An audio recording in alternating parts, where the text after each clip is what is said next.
Hello friend, welcome to my YouTube channel technical question hub. मैं हूं आलोक रंजन और मैं लेकर आया हूं दोस्तों जो है अभी रिसेंटली बार्क स्टिपेंडियरी ट्रेनिंग का रिजल्ट आउट हो गया है। इसके इंटरव्यू के लिए जो है आगे जो है बुलाया गया है बच्चों को। तो जो है इसमें जो स्टिपेंडियरी ट्रेनिंग के इंटरव्यू में क्या क्या पूछा गया है, जो है कुछ कॉमन क्वेश्चन जो है वो मैं लाया हूँ।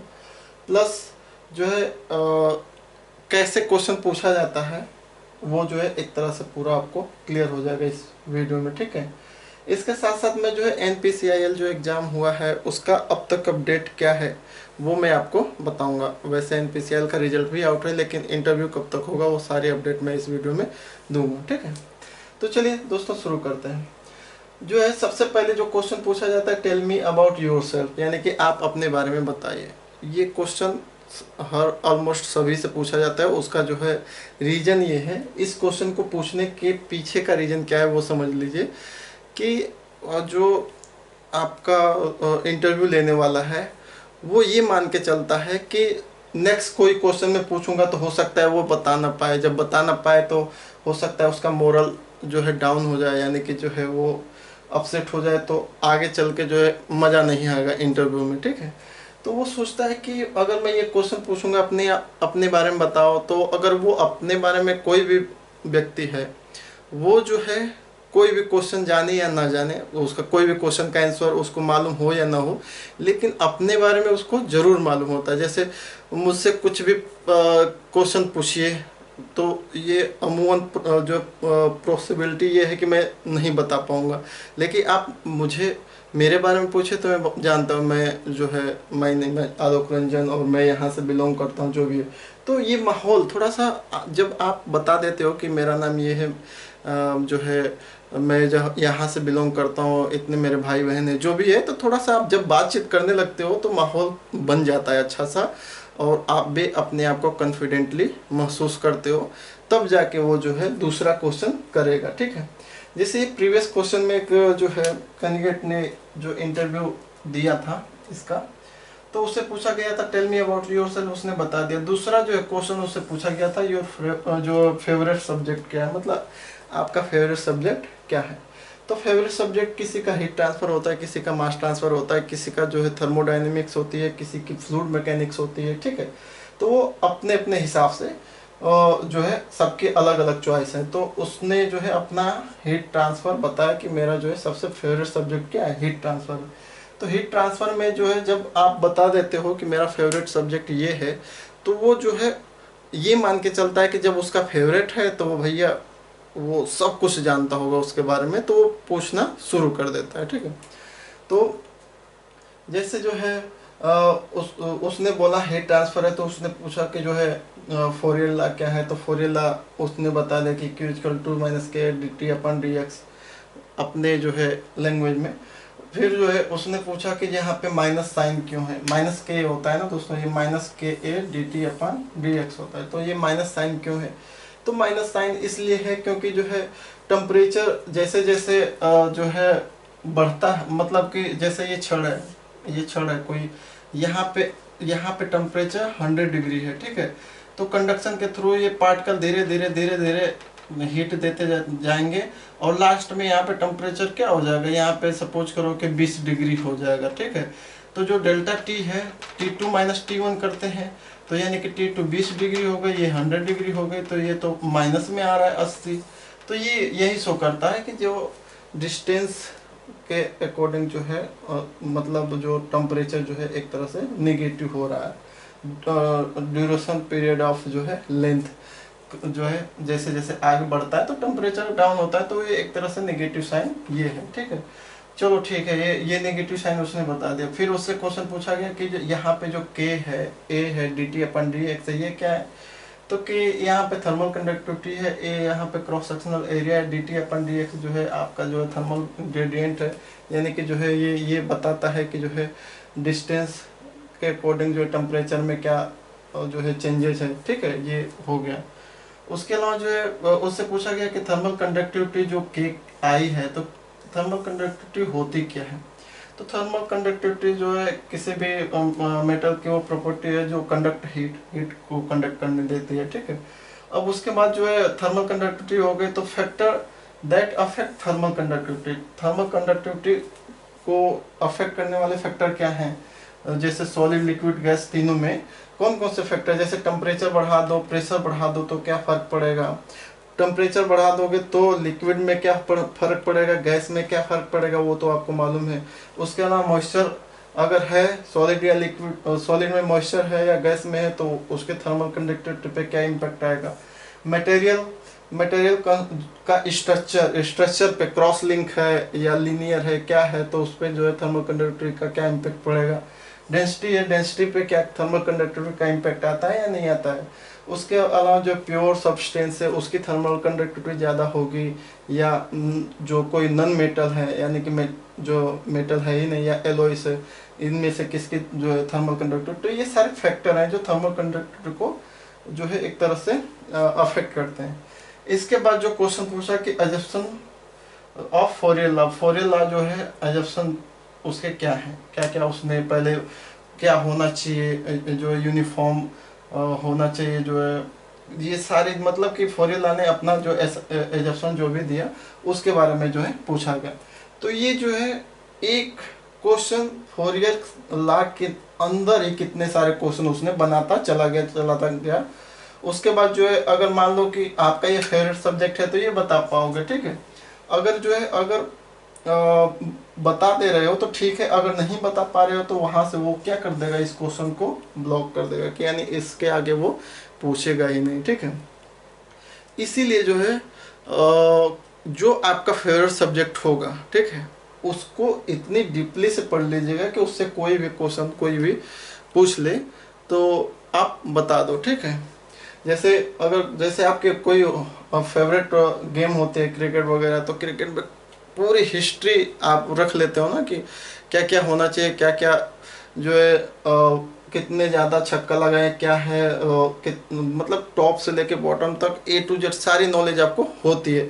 सेम वैसे जो भी आप फेवरेट जो सब्जेक्ट चूज करो उसका जो है पूरा कहीं से भी कुछ भी पूछे, जैसे फ्लूइड मैकेनिक्स का पूछ दे तो उसमें भी कहीं से भी वो पूछ दे, कोई इक्वेशन पूछ दे, हाइजेनफोर्ड इक्वेशन क्या है, उसके अलावा जो है रेनॉल्ड नंबर क्या है, रेनॉल्ड नंबर एक्सपीरियंस जो है एक्सपेरिमेंट क्या है, कुछ भी पूछ दे आपको सब आना चाहिए। फेवरेट का मतलब ये होता है, ठीक है। तो यहाँ पे उसने बता नहीं पाया तो ये जो है उसका ब्लॉक हो गया, उसने जो है ठीक है तब जाइए। अगर इससे पूछता अगर ये भी बता देता तो इसके आगे और भी कितना सारा क्वेश्चन है इसके आगे पूछ लेता, ठीक है। तो ये होता है मतलब फेवरेट सब्जेक्ट चूज करने का नतीजा कि वो पूरी अच्छी तरह से आ रहा है तो ठीक है, सारे क्वेश्चन आप दे पाओगे, नहीं है तो। और फेवरेट सब्जेक्ट तो पूछते ही हैं कि कोई फेवरेट सब्जेक्ट हो तो बताइए, ठीक है। इसके अलावा दोस्तों कुछ मैकेनिकल के कैंडिडेट या अदर ब्रांच के थे और केमिकल के भी, तो जो कॉमन क्वेश्चन जैसे नहीं होता है कि जो है वो इंटरव्यू उसका पहला हुआ तो जैसे ही बाहर आया तो भाई क्या पूछा गया था वो बताओ, तो ऐसे कुछ कॉमन क्वेश्चन आए थे कि जो है कॉमन क्वेश्चन पूछे गए थे। जैसे कुकर जो है प्रेशर कुकर में वो खाना जो है सब पहले क्यों पक जाता है कंपेरिजन जो है नॉर्मल अगर खाना पकाओ बाहर तो, ठीक है। दूसरा जो है density of water at which temperature, यानी कि मैक्सिमम यहाँ पे डेंसिटी ऑफ वाटर मैक्सिमम यहाँ पे मैक्स है, यहाँ पे मैक्स है एट विच टेम्परेचर, यानी कि किस वाटर की डेंसिटी कितने टेम्परेचर पे ज़्यादा होती है एंड वाई और क्यों होती है, ठीक है। तीसरा क्वेश्चन था heat transfer maximum in conduction convection radiation and why, यानी कि हीट ट्रांसफर जो है कंडक्शन में मैक्सिमम होता है, कन्वेक्शन में मैक्सिमम होता है या रेडिएशन में होता है और क्यों होता है, ठीक है। इसके अलावा जो है पूछा गया था cooling tower performance best in which season, यानी कि किस सीजन में, गर्मी में, विंटर में, समर में, या जो है विंटर समर रेनी सीजन, तीन ही तो हमारे पास सीजन है, तो इनमें सबसे ज़्यादा अच्छा परफॉर्मेंस कूलिंग टावर का किस सीजन में होता है और क्यों होता है। अगर परफॉर्मेंस डाउन है तो किस सीजन में है और क्यों है, ठीक है, एंड वाई, ठीक है। और इसके अलावा जो है why rain drop sphere shape, यानी कि जो वर्षा की जो बूंद होती हैं, ड्रॉप होती हैं, वो क्या होती हैं, स्फीयर होती हैं, ठीक है। ऐसा क्यों होता है, ठीक है। तो अब जो है मैं आपको एक छोटी जो है जो एक और सॉरी क्वेश्चन है कि जो है SI unit of temperature, temperature की SI यूनिट क्या है, यानी कि टेम्परेचर की जो है CGS यूनिट होती है, SI यूनिट होती है, MKS यूनिट होती है। तो वैसे ही टेम्परेचर की SI यूनिट पूछा गया था। ठीक है, यहाँ पे आपको पता न दिख रहा हो या नहीं, यहाँ पे लिख देता हूँ जो है SI यूनिट ऑफ टेम्परेचर। तो आप थोड़ा अपने से वो कीजिए अपना जो है कि क्या आप इनके सारे आंसर मालूम है आपको, क्योंकि इन क्वेश्चन में कुछ दम नहीं है। ठीक है, लेकिन ये सारे जो है एक तरह से साइंटिफिक रीजन पे बेस्ड हैं। सारे क्वेश्चन जो है अगर देखेंगे तो ये साइंटिफिक रीजन है इनके पास। अगर इनको आप अच्छे से समझा ले जा रहे हो तो जो है सही है। जैसे अगर नॉर्मल कोई कैंडिडेट है उससे ये क्वेश्चन पूछा जाए कि भैया प्रेशर कुकर में जो है खाना जल्दी क्यों पक जाता है, तो वो बोल देगा कि प्रेशर कुकर के अंदर जो है प्रेशर जो है अधिक होता है और उसी के अकॉर्डिंग टेम्परेचर अधिक होता है तो खाना पक गया। एक ये कह सकता है। दूसरा, डेंसिटी ऑफ वाटर किस टेम्परेचर पे सबसे ज़्यादा होता है, यानी कि वाटर की डेंसिटी किस टेम्परेचर पे मैक्सिमम होता है। तो तुक्का मारते हो आप जैसे, तो उसमें आप कई बार एक क्वेश्चन देखे होंगे कि 4 डिग्री पे जो है वाटर की डेंसिटी मैक्सिमम है, और क्यों है भैया पता नहीं। उसके अलावा हीट ट्रांसफर मैक्सिमम किस में होता है, कंडक्शन में होता है, कन्वेक्शन में होता है या रेडिएशन में होता है। तो वो बता देगा कि भैया रेडिएशन में होता है, क्यों होता है पता नहीं। उसके अलावा कूलिंग टावर का परफॉर्मेंस किस सीजन में अच्छा होता है, गर्मियों में होता है, क्यों होता है पता नहीं। रेन जो है वर्षा की जो बूंद होती है गोल जो है क्यों होती है, सरफेस टेंशन के कारण, कैसे पता नहीं। ठीक है, या SI यूनिट जो है ये तो चलो एक ही बार में बता दो कि हाँ जो SI यूनिट ऑफ टेम्परेचर की जो है केल्विन होते हैं। ठीक है, ये बता दो, कोई दिक्कत। तो ये जो है शॉर्ट है, ये आंसर आप दे सकते हो, ये कुछ हद तक सही है।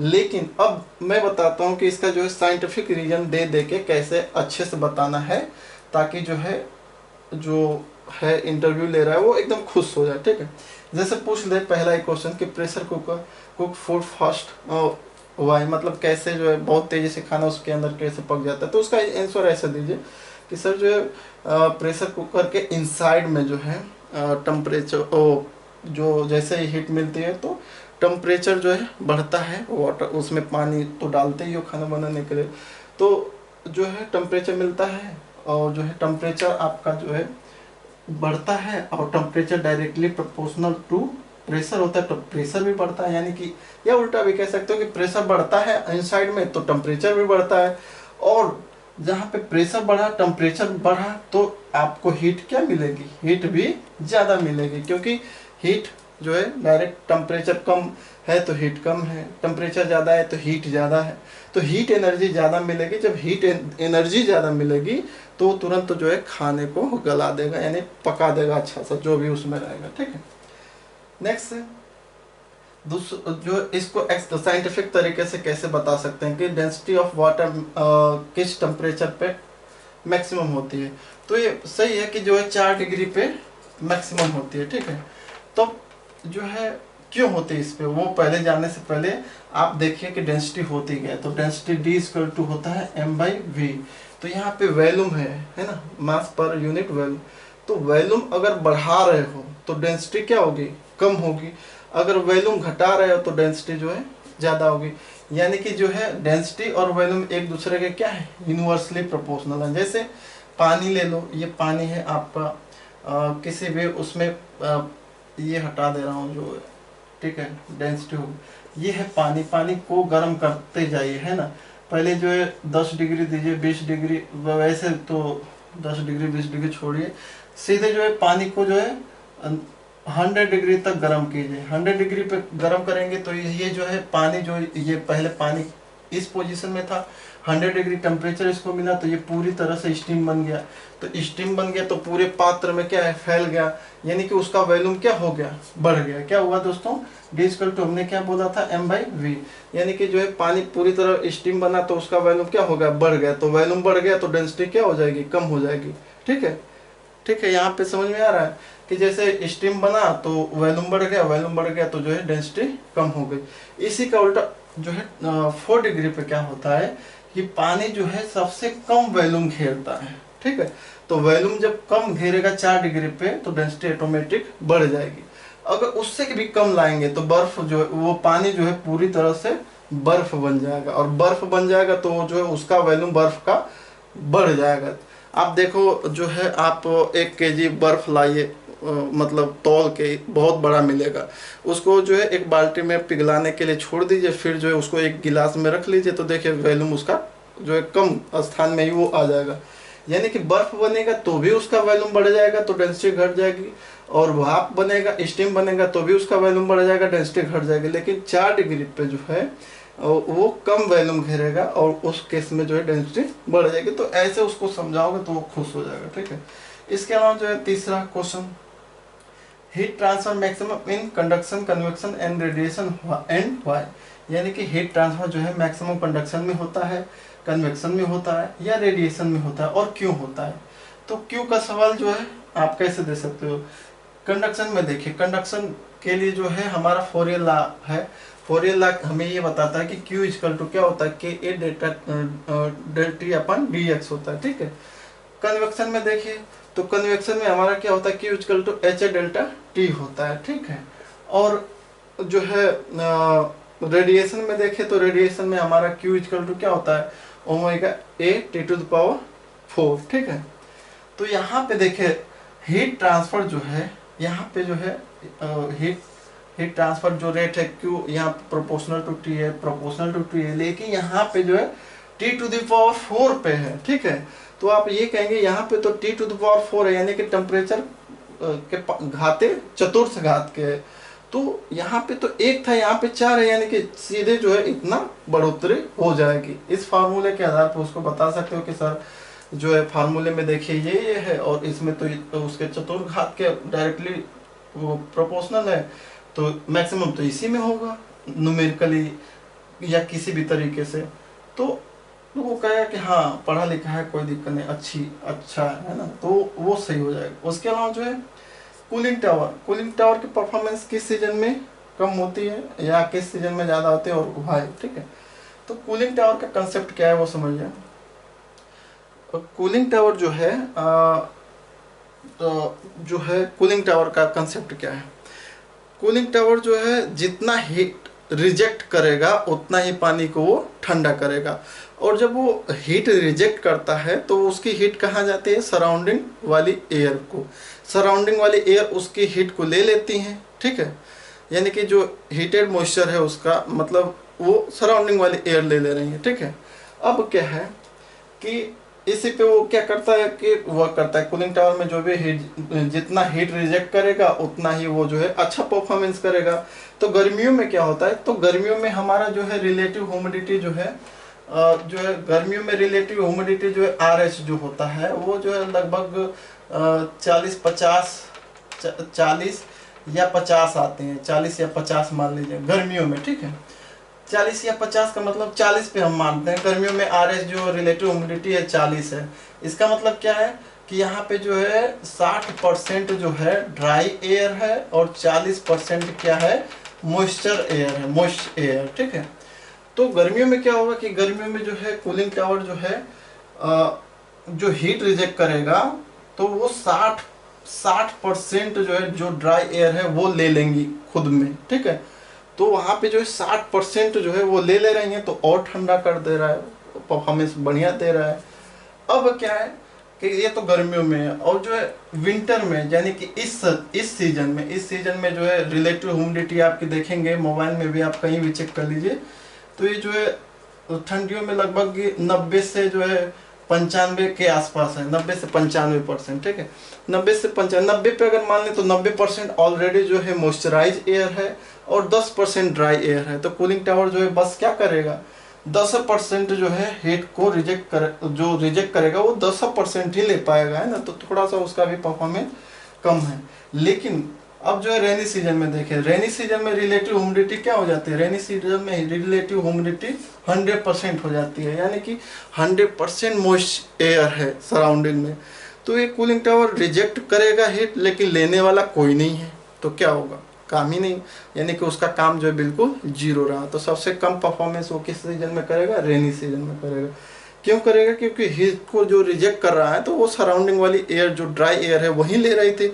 लेकिन अब क्या है कि वो ऑलरेडी 100% जो है होल्ड अप कर चुकी है। तो जब आपका दोनों हाथ जो है बंधा है तो कोई चीज़ कैसे ले पाओगे? यानी कि पहले से आपके हाथ जो है हाथ में कुछ चीज़ें रख दिया गया कोई चीज़, तो फिर कहा जाए तीसरा रखो तो वो नहीं हो पाएगा, वो गिर जाएगा। तो वही चीज़ होती है, जब ऑलरेडी सराउंडिंग एयर में मॉइस्चर एयर कंटेन है तो वो नहीं ले पाएगी हीट को। तो यही इसका जो है रीज़न है कि जो है रेनी सीजन में कूलिंग टावर की परफॉर्मेंस डाउन और जो है आपका गर्मी में ज़्यादा होता है। ठीक है, अब आ जाते हैं कि why rain drop sphere shape, यानी कि जो है जो स्फीयर शेप जो वर्षा की बूंद होती हैं वो स्फीयर शेप क्यों है? तो आप बता दे रहे हो सरफेस टेंशन के कारण, तो इतने तक नहीं बताना है सरफेस टेंशन के कारण। और सरफेस टेंशन हमें ये बताता है कि वो लिक्विड की वो प्रॉपर्टी जो उसको जो है कम से कम जो है वॉल्यूम घेरने मतलब ऑक्युपाइज करने की जो है को प्रेरित करती है। यानी कि तो सरफेस टेंशन में कोई भी लिक्विड जो है कम से कम जो है वॉल्यूम घेरने का जो है काम करता है या कोशिश करता है ना, ऑक्युपाइज जो है लेस स्पेस ऑक्युपाइज करने का काम करता है, यानी कि वॉल्यूम कम। ठीक है, तब जैसे अगर आप कहो कि यार वो तो स्फीयर है, वो जो सिलेंड्रिकल शेप क्यों नहीं हुई? तो सिलेंड्रिकल शेप का अगर वॉल्यूम देखेंगे तो वो पाई आर स्क्वायर एच होता है। ठीक है, और जो है स्फीयर शेप का वॉल्यूम देखेंगे तो वो 4/3 पाई आर क्यूब है। ठीक है, तो यहाँ पे अगर आप देखेंगे तो ये जो वैल्यू है इसके वैल्यू जो है यहाँ पे जो है ज़्यादा है, यहाँ पे जो है वॉल्यूम ऑफ सिलेंडर ज़्यादा, इसको अगर कोई भी एक डिजिट दे के निकालेंगे तो इसकी वैल्यू ज़्यादा आएगी, इसकी वैल्यू कम होगी। तो जहाँ पे जो है वॉल्यूम कम हो रहा है, किस में कम हो रहा है? स्फीयर में हो रहा है। तो इसीलिए जो है रेन ड्रॉप जो है स्फीयरिकल शेप रखने की कोशिश करती है। समझ में आया? क्योंकि जो है स्फीयर का जो है एक तरह से वॉल्यूम जो है कम है, यानी कि वो अपने आप को कम से कम स्पेस यानी कम से कम वॉल्यूम में रखना चाहेगी, तो सबसे कम स्पेस जो है स्फीयर में है। इसीलिए जो है वो एक तरह से आप कह सकते हो कि वो रेन ड्रॉप जो है एक तरह से इस शेप में पाई जाती है। ठीक है, और एक है एसआई यूनिट ऑफ टेम्परेचर के एसआई यूनिट क्या है? तो वो केल्विन है। वो तो जो है नॉर्मली जो है आपके हैबिचुअल पे है कि हाँ जो पढ़ रहे हैं वो याद है कि नहीं, उस पे है ना। तो कहने का मतलब है कि ये सारे क्वेश्चन जो है साइंटिफिक तरीके से आपको देना है कि सामने वाला जो है खुश हो जाए। ठीक है, हमने ऐसे भी लोगों को सुना है कि जो 10 में से 10 क्वेश्चन पूछा गया, 10 के आंसर देकर आए। ठीक है, लेकिन उनका सिलेक्शन नहीं हुआ, वो रिजेक्ट हो गए। और कुछ ऐसे ही बच्चों को हमने देखा है कि 10 क्वेश्चन पूछा गया, उसमें से वो 3 क्वेश्चन जो है बता पाए और उनका सिलेक्शन हो गया। उसका रीजन यही है कि जो उसने बताया इतने साइंटिफिक तरीके से बताया, इतने अच्छे तरीके से बताया कि वो जो है बिल्कुल जो है उसमें और कुछ पूछने की ज़रूरत नहीं है। एग्जामिनर या रिव्यूअर ये समझेगा कि हाँ इसके कंसेप्ट क्लियर हैं, क्योंकि जिसके कंसेप्ट क्लियर रहेंगे उनको वो ले लेंगे। ठीक है, तो जो भी आपसे पढ़िए उसको जो है अच्छे से जो है आप कवर कीजिए। जैसे आप अगर विस्कोसिटी पढ़ रहे हैं तो विस्कोसिटी क्या है, विस्कोसिटी की यूनिट क्या है, विस्कोसिटी की टाइप क्या है, विस्कोसिटी पे फैक्टर अफेक्टिंग कौन कौन से हैं, है ना, टेम्परेचर है, प्रेशर है। ठीक है, यानी कि टोटल चीज जो भी पढ़िए एकदम कि वहां से कुछ भी पूछे वो आप बता दो, क्योंकि अभी टाइम है, अभी जो है कोई डेडलाइन तो है नहीं, टाइम है। अच्छे से पढ़िए, कोई एक फेवरेट सब्जेक्ट बनाइए, उसको अच्छे से पढ़िए, बाकी जितना भी आपने पढ़ा है वही पढ़िए, कुछ नया पढ़ने की जरूरत नहीं है। हो सकता है 10 में से आपको 3 ही क्वेश्चन जवाब दे पाओ, लेकिन इस तरीके से अगर आप जवाब दे दोगे कि वो खुश हो जाए तो सिलेक्शन आपका पक्का है। ठीक है, अब जो है NPCIL वालों के लिए बता दूं क्या है दोस्तों। जो है मैंने NPCIL का जो है एक तरह से इंफॉर्मेशन मांगी थी और उससे मैंने जो है क्या पूछा था कि भैया मेरा ऑप्टेन मार्क बता दो, कट ऑफ कितना गया है वो बता दो, और ST SC OBC और जनरल का क्या जो है कट ऑफ था वो बता दो। ठीक है, तो उन्होंने जो है इसका रिप्लाई मुझे दिया है 12 दिसंबर 2023 में, यानी 12 तारीख को, आज तो जो है 1 महीने लगभग हो गया।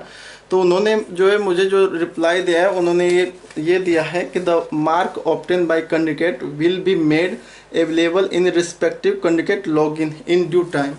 कहने का मतलब ये है कि इन्होंने बोला है कि जो जितने आपके मार्क्स हैं, कितने आपने स्कोर किया है, वो वेबसाइट पे जो है एक टाइम पे अपलोड कर दिया जाएगा। उसके बाद जो है उन्होंने कहा कि the cut off mark will be uploaded in website shortly. जो कट ऑफ गया है उसको भी बहुत शॉर्टली जो वेबसाइट पे जो है हम डाल देंगे, ठीक है। तो देखिए दोस्तों, अभी तो जो है ये 12 दिसंबर को वैसे इसकी रिप्लाई आ गई थी, और जो है लेकिन अभी तक कहीं कुछ है नहीं। तो आप मान सकते हो कि कोई नहीं, आप इंटरव्यू की तैयारी कीजिए और ऐसे ही कीजिए आप भी, ठीक है। बाकी कुछ और होगा तो मैं थोड़ा सा इस समय दोस्तों ग्रेजुएशन का एग्ज़ाम चल रहा है, तो थोड़ा सा मैं बिजी हूँ, वीडियो नहीं आ रही है फ्रिक्वेंटली। और जैसे कंप्लीट हो जाएगा थोड़ा एक आध हफ्ते के बाद, फिर जो है बहुत अच्छी वीडियो लाने वाला हूँ, ठीक है। तब तक जो है आप सही रहिए, ठीक है। नया साल आपके लिए बहुत ही बढ़िया हो। मैं तो बिजी हो गया, कुछ नहीं कर पाया इसमें। Thanks for watching. जय हिंद।